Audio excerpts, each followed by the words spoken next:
ট্রাম্পের এরদোগানও বন্ধু, নেতানিয়াহু বন্ধু। এখন সরাসরি এই বন্ধুর বিরুদ্ধে তো অভিযোগ করা যায় না, এই জন্য মাঝের মূল বন্ধুকে ভাই একটু থামো না, তোমার দোস্ত তো আমার খুব ঝামেলা ফেলছে। যে হরমুজ এবং যে ইয়েমেনের বাব আল মানদেব, এই দুইটাকে এড়িয়ে তারা কিভাবে তেল রফতানি করতে পারে। তুরস্ক বলতেছে আরে আমি এটার ভাগ পাবো না, আগে যাই তো আমার উপর দিয়ে। ইসরায়েলের যে দায় মুক্তির সংস্কৃতি বন্ধ করতে হবে, মানে ইসরায়েল যা কিছু করে পরে এটার দায় মুক্তি কিছু নাই। সুপ্রিয় দর্শক, খবর সংযোগ টক শোতে আপনাদের স্বাগতম। কেমন আছেন আপনারা? নিশ্চয়ই ভালো, আমরাও ভালো আছি। আপনাদের সঙ্গে রয়েছে আমি কাজল হায়দার, আর আমার সঙ্গে রয়েছেন সিনিয়র সাংবাদিক আহমদ আতিক। আতিক ভাই, খবর সংযোগ টক শোর দেশ এবং দেশের বাইরের অগণিত দর্শক শ্রোতা এবং আমাদের তরফ থেকে আজকের অনুষ্ঠানে আপনাকে স্বাগত জানাচ্ছি। দর্শক শ্রোতাদেরও স্বাগত। আমরা জানি যে তুরস্কে আপনার ন্যাটো সম্মেলন আজকে থেকে শুরু, এবং সেটা নিয়েই অনেক ধরনের কথাবার্তা বিভিন্ন জায়গায়, বিশেষ করে এরদোগান এবং নেতানিয়াহুর। আমরা জানি যে সাপ নেউলের সম্পর্ক মুখে মুখে বলে, কিন্তু ভিতরে তো তুরস্কের সাথে ভালো সম্পর্ক, ব্যবসা বাণিজ্যের সম্পর্ক থাকে। এই যে এরদোগানের বিরুদ্ধে যে ট্রাম্পের কাছে নেতানিয়াহুর নালিশ, এটা আপনি কোন দৃষ্টিতে, এটাও কি আরেক ধরনের নাটক নাকি? এটা আসলে সব বন্ধুদের একটা, মানে ট্রাম্পের এরদোগানও বন্ধু, নেতানিয়াহু বন্ধু। এখন সরাসরি এই বন্ধুর বিরুদ্ধে তো অভিযোগ করা যায় না, এই জন্য মাঝের মূল বন্ধুকে ভাই একটু থামো না, তোমার দোস্ত তো আমার খুব ঝামেলা ফেলছে। তো মূল বিষয় হলো, মানে ট্রাম্প এগুলো নালিশ জানিয়েছেন ট্রাম্পের কাছে নেতানিয়াহু, এবং সে বলেছে যে আঙ্কারার যে এখন বিমান বাহিনী আধুনিকায়নের একটা চেষ্টা, এই চেষ্টাটায় যেন মার্কিনীরা কোনো সহায়তা না করে, আধুনিক ইঞ্জিন যেন না দেয়।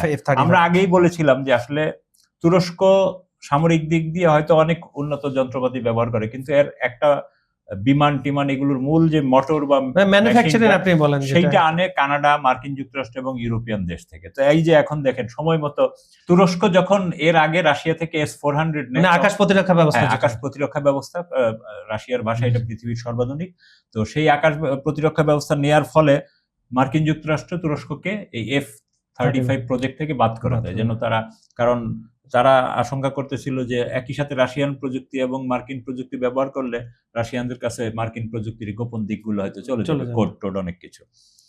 তো যাই হোক, এই গত শুক্রবার আসলে ট্রাম্পের সাথে নেতানিয়াহু এই ফোন আলাপ করেন। এটা এর আগে আপনার ইসরায়েলি অন্যরাও বলেছিলেন যে ট্রাম্পকে হয়তো নেতানিয়াহু বলবেন। তো এখন এই নেটো সম্মেলনে যোগ দিতে এরদোগানের সাথে নেটো সম্মেলনের ফাঁকে দ্বিপাক্ষিক বৈঠক করবেন ট্রাম্প। এবং এই যে গত 2-3 বছর যাবৎ ফিলিস্তিনের বিভিন্ন এলাকায় যে ইসরায়েলি হামলা এবং এর ফলে রক্তক্ষয়ী যে সংঘাত, এর ফলে তুরস্কের সাথে একটা সম্পর্কের কিছুটা অবনতি ঘটেছে ইসরায়েলের বিভিন্ন ক্ষেত্রে। তো এখন ট্রাম্প দেখা যাক এটাকে কিভাবে হ্যান্ডেল করে। আর এমন পরিস্থিতিতে এরদোগানের সাথে যে ট্রাম্পের চমৎকার সখ্যতা রয়েছে এবং তুরস্কে মার্কিন অস্ত্র বিক্রির একটা বিশাল মুনাফার ব্যাপার রয়েছে, এইটা নেতানিয়াহুর এই ফোন ট্রাম্পকে কতটা প্রভাবিত করতে পারে এইটাও দেখার বিষয়। কারণ মার্কিনীদের এখন অর্থনীতি একটা বিশাল ফ্যাক্টর, তাদের অর্থনীতি এখন তলানির দিকে। তো প্রায় 70, মানে তার্কিশ বিমান বাহিনীর যুদ্ধ বিমানের জন্য 70 কোটি মার্কিন ডলার মূল্যের বিভিন্ন নতুন ইঞ্জিন সরবরাহের একটি চুক্তি হওয়ার কথা সেখানে এবার আর কি ট্রাম্পের সফরে। তো আর ওই যে S-400 তো 2019 সালের ঘটনা। তো এখন মার্কিন পেন্টাগন এটা খতিয়ে দেখছে যে তুরস্ককে তারা কিভাবে হেল্প করতে পারে আর কি, যে আসলেই তুরস্ক তাদের প্রতি হুমকি কিনা এগুলো। তো এর মধ্যে ইসরায়েলও কিন্তু থেমে থেমে মাঝে মাঝে তুরস্ককে হালকা হালকা থ্রেট দেয়, কিন্তু আবার তুরস্কও দেয়, মানে আগের যে খুব স্বাভাবিকতা ছিল সেটার চেয়ে কিন্তু অবস্থা একটু গরম হচ্ছে।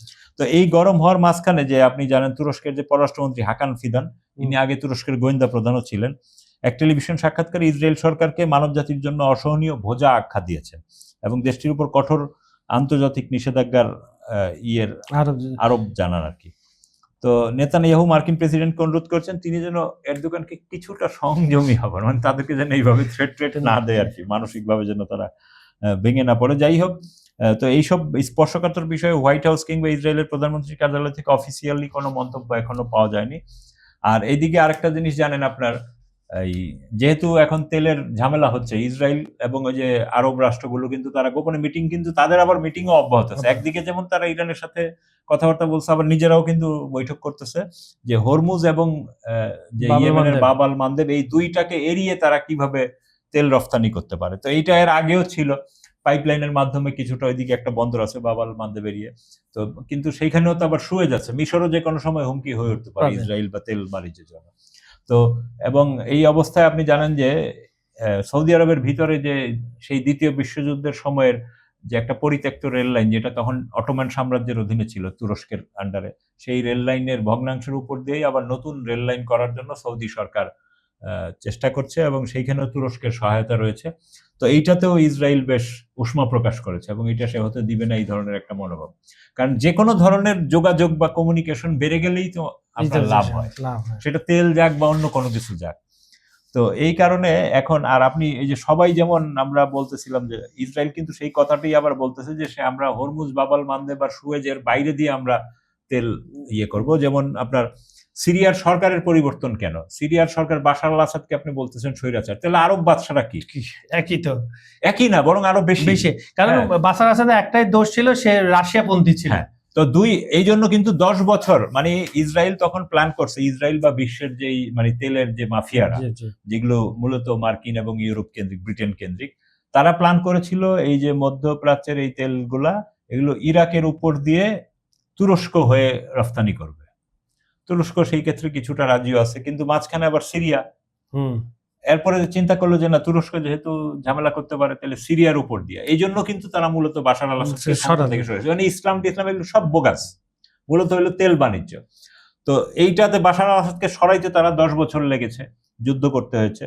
তারপর এখন সেইখানে তাদের যে একজন পাপেট জোলানিকে এনেছে, এখন তারা ওইটার উপর দিয়ে এই তেলের পাইপলাইনটা ইসরায়েল হয়ে মানে ইরাক থেকে তেলের পাইপলাইন, মিডল ইস্টের দেশগুলোর তেলটা আসবে ইরাকে, ইরাক থেকে পাইপলাইন মানে সবই পাইপলাইন, ইরাক থেকে যাবে আবার সিরিয়া হয়ে এরপরে ইসরায়েল হয়ে সেটা বেড়ে। তো এখন স্বাভাবিকভাবে তুরস্ক এটার জন্য তুরস্ক বলতেছে আরে আমি এটার ভাগ পাবো না, আগে যাইতো আমার উপর দিয়ে।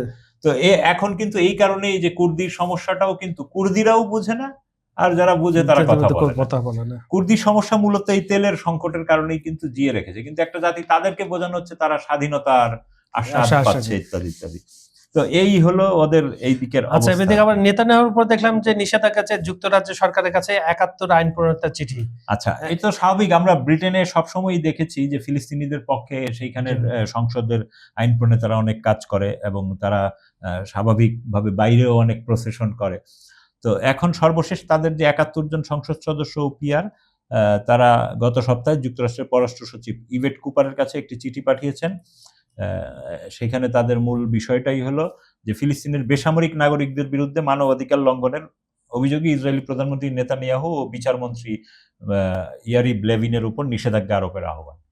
তো এখানে লেবার পার্টির এমপি নীল ডানকান জর্ডানের নেতৃত্বে পাঠানো ওই চিঠিতে লেবার পার্টির রয়েছে 30 জন এমপি ও 7 জন পিআর এবং বিভিন্ন রাজনৈতিক দলের আরো আইন প্রণেতারা এতে স্বাক্ষর করেন। এর মধ্যে চিঠিতে আছে গ্রিন পার্টি, তারপরে লিবারেল ডেমোক্রেট মানে যেটা তারা লিব ডেম বলে আর কি, তারপরে Scottish National Party, SNP, Plaid Cymru, Sinn Fein, SDLP এবং একজন কনজারভেটিভ এমপিও এতে স্বাক্ষর করেছেন। সব মিলিয়ে আর কি মোট 71 জন। তো তারা তাদের চিঠিতে উল্লেখ করেছেন যে এই যে ইসরায়েলের যে দায় মুক্তির সংস্কৃতি বন্ধ করতে হবে, মানে ইসরায়েল যা কিছু করে পরে এটার দায় মুক্তি কিছু নাই। এবং গত বছর আপনার কট্টর ডানপন্থী মন্ত্রী ইতামার বেন গাবির ও বেজালেল স্মোট্রিচের উপর নিষেধাজ্ঞা দেওয়া হলো, তা ফিলিস্তিনি বন্দীদের প্রতি ইসরায়েলের নীতিতে কোনো পরিবর্তন আনতে পারেনি। এবং প্রকাশিত গত ফেব্রুয়ারিতে যে জাতিসংঘের একটি প্রতিবেদন প্রকাশ করা হয় সেখানে কিন্তু দেখা হয়েছে হেফাজতে নির্যাতন, জোরপূর্বক বাস্তুচ্যুতি এবং জীবন ধারণের উপায় ধ্বংস এবং ধারাবাহিক সহিংসতার মাধ্যমে ফিলিস্তিনি নারী পুরুষ শিশুদের দমনের একটি সুসংগঠিত প্রক্রিয়া। ইসরায়েল কিন্তু এটা আপনার ইসরায়েলে অনেকে মনে করতেছেন নেতানিয়াহু চলে গেলে ইসরায়েলের যেই পার্টি থেকেই হোক তারা সবাই কিন্তু এই একই থিওরি অবলম্বন করে। এটা ভালো। আমরা একটু আরেকটু জায়গায় চলে, তাই সেটা হচ্ছে যে আমরা একটু ইউক্রেনে ঢুকে যেতে চাই, আমাদের হাতে সময় কম। আমরা দেখতেছি যে গত এক সপ্তাহ যাবত কিন্তু উভয় পক্ষের হামলার পরিমাণটা বেড়ে গেছে, বিশেষ করে রাশিয়াও কিন্তু প্রচন্ড অ্যাটাক করছে। সর্বশেষটা কি? রাশিয়া তো গত 10-12 দিন যাবত ব্যাপক ড্রোন হামলার শিকার হয়েছে এবং তারা একটু ব্যাকফুটে চলে গেছিল। জ্বালানি ক্ষেত্রে ব্যাপক সমস্যায়, ভারত থেকে তারা গ্যাসোলিন এবং পেট্রোল আমদানি গেছে। ভারতীয়রা খুব সুন্দর তাদের বিভিন্ন আরে আমরা এখন মহান দেশ হয়ে গেছে। কিন্তু রাশিয়াকে মজার কথা কি জানেন, যে ভারত যেখান থেকে দিচ্ছে ওর আপনার 49% হচ্ছে রাশিয়ান কোম্পানিরই। তো যাই হোক, এই অবস্থায় তো এইখানে রাশিয়া কিন্তু এখন মানে অনেকটা নাচার হয়ে পাল্টা আক্রমণ শুরু করেছে এবং এই আক্রমণ খুব ভয়াবহ হচ্ছে। আপনার গত সোমবার মানে গতকাল আর কি ভোরবেলায় হামলা চালানো হয়েছে, এতে 46 জন আহত হয়েছে। কিয়েভের যে সামরিক প্রশাসনের প্রধান তৈমুর তকাচেনকা ইনি জানিয়েছেন আল জাজিরাকে। এবং 20 জন শেষ হয়েছে, তার মানে এটা কি অনেক বড় অ্যাটাক। হ্যাঁ, মানে তাদের যুদ্ধে তো সাধারণত মারা যায় না, তাদের ওইখানে 4-5 জন মারা যাওয়া মানে হলো এটা খুব ভয়াবহ। তো রাশিয়া এখন পাল্টা আক্রমণ শুরু করেছে, এখন দেখা যাক। আর এটা জেলেনস্কি অবশ্য কিছুদিন আগে বলেছিলেন যে ন্যাটো সম্মেলন শুরু হওয়ার আগেই আমাদের উপর ব্যাপক হামলা হতে পারে, ঠিক তাই হয়েছে আর কি। তো এখন এই হামলা ন্যাটো সম্মেলনের পরে কি হয় সেটা আলোচনার একটা ব্যাপার আছে। ন্যাটোর যুদ্ধে, ন্যাটোর বৈঠকগুলোতে এইটাই অন্যতম আলোচনা, কারণ ন্যাটো এই মুহূর্তে যুদ্ধ করছে রাশিয়ার বিরুদ্ধে সর্বশক্তি দিয়ে। সরাসরি নিজে নামতেছে না বাই নেম, কিন্তু ইকুইপমেন্ট তো সব ইকুইপমেন্ট, ভাড়াটে সেনা, ফ্যাসিলিটি যা দেওয়া সব, আপনার গোয়েন্দা স্যাটেলাইট ডাটা, গোয়েন্দা তথ্য সব ন্যাটো এবং মার্কিন যুক্তরাষ্ট্র দিচ্ছে। তো এই যুদ্ধ সামনে আরো ভয়াবহ হবে, কারণ রাশিয়া এই মুহূর্তে আর ছাড় দেবে বলে মনে হয় না, কারণ তার নিজেরই এখন অবস্থা খারাপ হয়ে গেছে। আচ্ছা, একটু বিশ্ববাজারে তেলের দামটা, আর এই অবস্থায় মানে এই যে মার্কিনীদের এই আবার পাল্টা হুমকি টুমকি, এগুলো তো কিন্তু এবং ইরানের যে রাহাবারের জানাজার ফলে এই যে হুমকি টুমকি, এর মধ্যেও কিন্তু এইসব হুমকি নেগেটিভ প্রভাব পড়েছে আন্তর্জাতিক তেল বাজারে। ওই ব্রেন্ট ক্রুডের দাম 28 সেন্ট বেড়েছে, বা 0.39%। এখন এটা $72.29 দাঁড়িয়েছে। আর পাশাপাশি আমেরিকান ওয়েস্ট টেক্সাস ইন্টারমিডিয়েট যে ক্রুড, ওইটার দাম 29 সেন্ট বা 0.26% বেড়ে 68.84 বেড়েছে। তো এগুলো তো আসলে ওই যে স্বাভাবিক, এটা খুব আহামরি আলোচনা, যুদ্ধ তা বিভিন্ন স্থিতি অবশ্যই উপর নিচ করে, এইটা সামনে আরো বাড়বে বলে। আচ্ছা, আমরা একটু পাকিস্তানে চলে যেতে চাই। আপনারা জানেন যে পাকিস্তান মার্কিন যুক্তরাষ্ট্র ইরানের যুদ্ধ বন্ধে বা আলোচনা খুব অগ্রণী ভূমিকা পালন করেছিল। এবার তারা লিবিয়ার যে গৃহযুদ্ধ হচ্ছে সেখানে একটা লিবিয়ার ওই যে পূর্ব ও পশ্চিমাঞ্চলের দুইটা সরকার আছে, একটা জাতিসংঘের অনুমোদিত আর একটা মনে হয় রুশ অনুমোদিত, রুশ নেতৃত্বাধীন। তো এই দুই প্রতিদ্বন্দ্বীর মধ্যে মধ্যস্থতা এখন শুরু করেছে পাকিস্তান, যদিও এতদিন এই তথ্য প্রকাশ্যে আসেনি। তবে এই উদ্যোগ সফল হলে আন্তর্জাতিক অঙ্গনে পাকিস্তানের কূটনৈতিক গুরুত্ব আরো বেড়ে যাবে। মানে আসলে পাকিস্তান কিন্তু ইরান যুদ্ধের কূটনৈতিক যতটুকু সফলতা ব্যর্থতা যাই হোক, সে শুরু সমঝোতা করতে একটা করেছে, তো একটা এমওইউ করাইতে পারছে, এইটা কিন্তু তার বিশাল সমঝোতা এবং তার প্রতিবেশীদের জন্য ভারতের জন্য সহ্য করতে পারতেছে না। এখন যদি আবার লিবিয়ার মতো এরকম দেশে, মানে মধ্যপ্রাচ্যের খুব সেন্সিটিভ, আফ্রিকা, মধ্যপ্রাচ্য, ইউরোপের মাঝখানে কিন্তু লিবিয়া, তো এইটাও যদি সে করতে পারে, এটা কিন্তু একটা বিশাল ব্যাপার, তাদের দেশের জন্য গুড ইমপ্যাক্ট করবে। 2011 সালে যে ন্যাটো সমর্থনে যে গণ অভ্যুত্থান হয়, মুয়াম্মার গাদ্দাফি নিহত হয়, এরপর থেকেই কিন্তু দেশটি আসলে পূর্ব পশ্চিম দুই ভাগে, দুই প্রশাসনের মধ্যে বিভক্ত এবং মারামারি চলছে। এবং এর কূটনৈতিক সমাধানের যুক্তরাষ্ট্র নেতৃত্বেও হয়েছে, কিন্তু এই প্রথম পাকিস্তানের মাধ্যমে যে এখন নতুন করে আলোচনা চলছে, এইটা নতুন করে সামনে আসলো। তো এইটা অবশ্যই পাকিস্তানের ভাবমূর্তিকে আরো উন্নত করছে। এবং একটা সংঘাত যদি থামে, যে মাধ্যমেই হোক, যদি একটা সংঘাত থামে, এটা তো মানব জাতির জন্য ভালো এবং বিশ্ব অর্থনীতি। এবং লিবিয়ারও কিন্তু এই বিষয়টা কিন্তু এই তেল ঝামেলা, জটিলতা, তেল গ্যাস, হ্যাঁ, ওই যে যত কথাই বলুক, এই ইসলাম মুসলমান এগুলোর চেয়ে বেশি কাজ করে খনিজ সম্পদগুলো। এবং লিবিয়ার এই খনিজ সম্পদটা তো এখন রীতিমতো খোলা বাজারে পড়ে রয়েছে, মানে কেউ এটা ব্যবহারও করতে পারতেছে না। হয়তো ওই ছোট ছোট জাহাজে করে অল্প কিছু বিক্রি টিক্রি করে কোন রকম তারা চলে আর কি। তো এই জায়গাটা যদি ঠিক হয়, আর এইটা এখন আমেরিকানরাও এটা চাইবে ঠিক করতে, কারণ যেহেতু তেলের বাজার একটা ঘাটতি আছে, তো এই ঘাটতিটা যদি এখন ধরেন লিবিয়ার এই বাজারটা ঠিক হয়ে যায়, তাহলে এইখানে তো এক্সপোর্টের একটা নতুন, আপনার কাঁচামাল তো পাওয়া যায় না, তেল এমন এক কাঁচামাল, এর তো অন্য জায়গায় পাবেন না আপনি এই এলাকা ছাড়া। তো এখন যুক্তরাষ্ট্র লিবিয়ার ব্যাপারে যে পাকিস্তানের যে উদ্যোগ, এটা সম্পূর্ণ তারা অবগত, এবং বিভিন্ন সূত্রে জানা গেছে সৌদি আরবও এই ক্ষেত্রে পাকিস্তানকে সহায়তা করছে, কারণ সৌদি আরব আর পাকিস্তানের তো সম্পর্ক খুবই ভালো। হ্যাঁ, আর গত বছর যেমন পাকিস্তান ও সৌদি আরব পারস্পরিক প্রতিরক্ষা সহযোগিতাও করেছে। তো পাকিস্তানি সূত্রের যে দাবি, তারা গত বছরের শেষ দিকে এই উদ্যোগ শুরু করে আর কি। লিবিয়ার উভয় পক্ষই পাকিস্তানকে মধ্যস্থতার অনুরোধ জানিয়েছে, এবং এ বিষয়ে পাকিস্তান অন্যান্য আঞ্চলিক দেশের সাথে কতটা সমন্বয় করছে তা এখনো স্পষ্ট নয়, কারণ বিষয়টা পাকিস্তানও প্রকাশ্যে আনেনি এখনো। তো এই বিষয়ে পাকিস্তানের পররাষ্ট্র মন্ত্রণালয়, এসপিআর এবং লিবিয়ার পূর্ব পশ্চিমাঞ্চল কর্মকর্তার পাশাপাশি কাতার, তুরস্ক, সৌদি আরব, মার্কিন পররাষ্ট্র মন্ত্রণালয়ের কেউই কোনো মন্তব্য করেনি, কারণ আসলে কূটনীতির বিষয়গুলো এগুলো যদি বেশি মন্তব্য করেন আরো ভেস্তে যেতে পারে। রাইট। হ্যাঁ, তো আপনার ওই যে গত মাসে পাকিস্তানের যে army chief field marshal Asif Munir, ইনি কিন্তু রাওয়ালপিন্ডিতে লিবিয়ার যে একজন সামরিক নেতা সাদ্দাম হাফতারের সাথে বৈঠক করেন। এর কয়েকদিন পর আবার হাফতার ওয়াশিংটনে গিয়ে মার্কিন পররাষ্ট্রমন্ত্রী মার্কো রুবিওর সাথে বৈঠক করেন। হ্যাঁ, ওই বৈঠকের পর মার্কিন দূত জানায় যে রুবিও লিবিয়ার নেতাদের বিভেদ দূর করার প্রচেষ্টাকে স্বাগত জানিয়েছেন। তার মানে উনি নেননি, অন্য যে প্রচেষ্টা সেটাকে স্বাগত জানিয়েছেন, এবং ওই যে লিবিয়ার ওই গ্রুপ গিয়ে তাকে জানিয়ে আসছে, ওস্তাদ আমি কিন্তু ওই জায়গায় গেছিলাম, ওরা এই বলছে, ঠিক আছে চালায় যাও। মানে একটা গ্রুপ তো বেসিক্যালি ওই যে আন্তর্জাতিক সরকার যেটা বলে সেটা মূলত মার্কিনীদের নিয়ন্ত্রণে, আর আরেকটা অংশ রাশিয়ার নিয়ন্ত্রণে। তো এবং এই দুই গ্রুপের সংঘাত তো আমরা দেখছি, মানে পাকিস্তান ওই পূর্বাঞ্চল ভিত্তিক যে লিবিয়ান ন্যাশনাল আর্মি, এর সঙ্গে প্রতিরক্ষা সম্পর্ক পাকিস্তান জোরদার করেছে। এর মধ্যে JF-17 যুদ্ধ বিমান ও সুপার মুশাক প্রশিক্ষণ বিমান বিক্রির সম্ভাবনা রয়েছে, যদিও লিবিয়ার উপর জাতিসংঘের অস্ত্র নিষেধাজ্ঞা কার্যকর রয়েছে। আবার পশ্চিমাঞ্চল ভিত্তিক যে জাতীয় ঐক্য সরকার, সেইটাও পাকিস্তানের সঙ্গে সরাসরি আলোচনার আগ্রহ দেখিয়েছে। পাকিস্তানি একটা সূত্রের ভাষ্য অনুযায়ী GNUর প্রধান সমর্থক কাতার ও তুরস্ক পাকিস্তানকে এই মধ্যস্থতায় এগিয়ে আসছে। তাইলে এই যে দেখেন, পাকিস্তান কিন্তু একটা বহুমাত্রিক কূটনৈতিক জায়গায়, মানে সে এই যে লিবিয়ার যে বিবদমান গ্রুপগুলোর 8-10টা দেশ কিন্তু এগুলাকে দুই দিক দিয়ে, সবগুলোর সাথে আবার পাকিস্তানের সুসম্পর্ক, একটা অদ্ভুত ব্যাপার। তার মানে কূটনৈতিক চ্যানেল খুবই স্ট্রং এখন পাকিস্তানের। আচ্ছা, আমরা একটু সর্বশেষ একটা বিষয় যাতে ছোট্ট করে, এখন দক্ষিণ ইউরোপ জুড়ে ভয়াবহ দাবানল, নিরাপদ আশ্রয় খোঁজে হাজারো মানুষ ফ্রান্স, স্পেন, পর্তুগাল, গ্রিসের বিস্তীর্ণ বনাঞ্চল আগুনে পুড়ছে। এই যে জলবায়ু এফেক্ট তাদের পড়লো, এই বিষয়ে এই সময়টা কেন একটু আপনি? এটা কিন্তু আসলে গত 20-25 বছর না, আমরা ছোটবেলায় যখন স্কুলে পড়েছি তখনই শুনতাম যে আমাদের বঙ্গোপসাগরের পানি এত মিটার বেড়ে গেলে ঢাকা পর্যন্ত পানি চলে আসবে।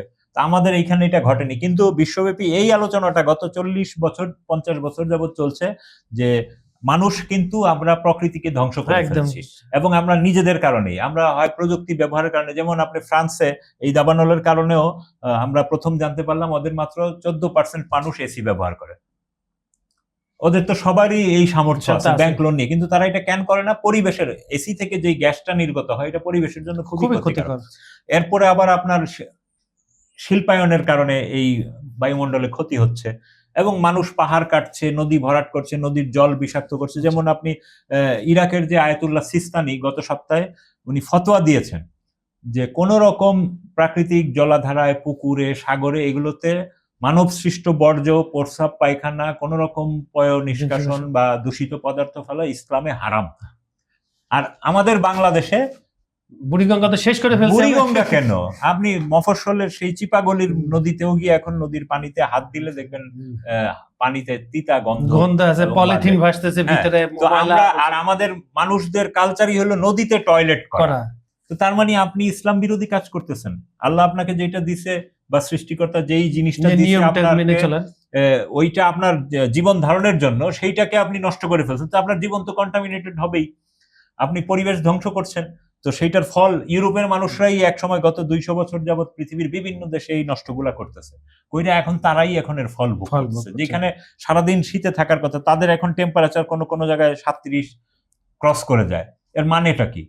এর মানে হলো এর দায় এখন, এতদিন কিন্তু তাদের বলা হইতো যে তোমরা এগুলো করো। যেমন আমাদের বাংলাদেশেও কিন্তু এর প্রভাব পড়ছে। যে উপকূল এলাকার মানুষ কিন্তু শরণার্থী হয়ে যাচ্ছে, উপকূলে এই যে লবণাক্ত হচ্ছে, খাবার হচ্ছে না। আপনি জানেন সাতক্ষীরা এলাকায় যারা বাংলাদেশে গ্রামে ছুটিতে যায়, যারা ঢাকা শহরে থাকে, এরা ঢাকা থেকে যাওয়ার সময় ওই মিনারেল ওয়াটার, অনেকে খুব ধনী পরিবারগুলো এক ট্রাক মিনারেল ওয়াটার নিয়ে যায়, কারণ ওইখানকার পানি, ওই লবণাক্ত পানি যে কেউ খেতে পারবে না। এবং আপনি জানেন যে সবচেয়ে ভয়াবহ যে জিনিসটা হচ্ছে, আমাদের যে উপকূলীয় এলাকার নারীদের জন্মহার, সন্তান জন্মদানের ক্ষমতা খুব কমে যাচ্ছে। তাদের যে নারী অঙ্গে সেইখানে একটা বিশেষ ধরনের রোগ হচ্ছে এবং চুলকানি হচ্ছে বিশেষ করে। এটার অ্যালোপ্যাথিতে কোনো ঔষধ নাই এবং এটা তারা ঠেকাইতেও পারছে না। এটা যদিও আমাদের আয়ুর্বেদ, ইউনানিতে অনেক ভালো ঔষধ আছে।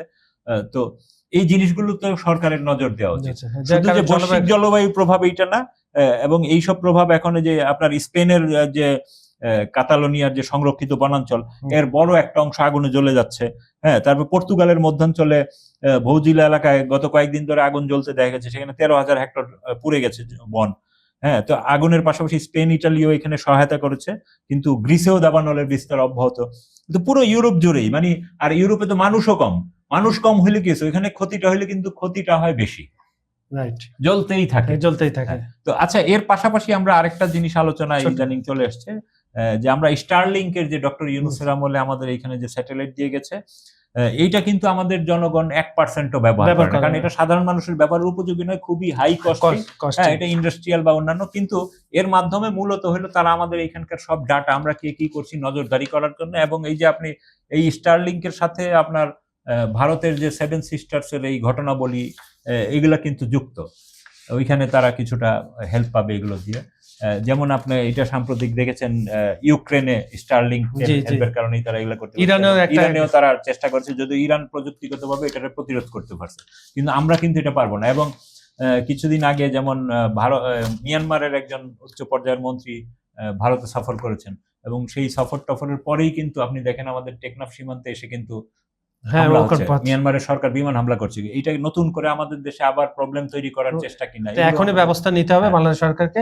তাদের আপনাকে ধন্যবাদ। আজকের অনুষ্ঠানে প্রতিটা সেকশন আপনি খুব সুন্দর করে বিশ্লেষণ করেছেন। আশা করছি দর্শকরা উপকৃত হয়েছেন এবং সহজে বুঝেছেন। আমাদের ভিডিওগুলো সম্পূর্ণ দেখে লাইক, কমেন্ট আর শেয়ার করবেন।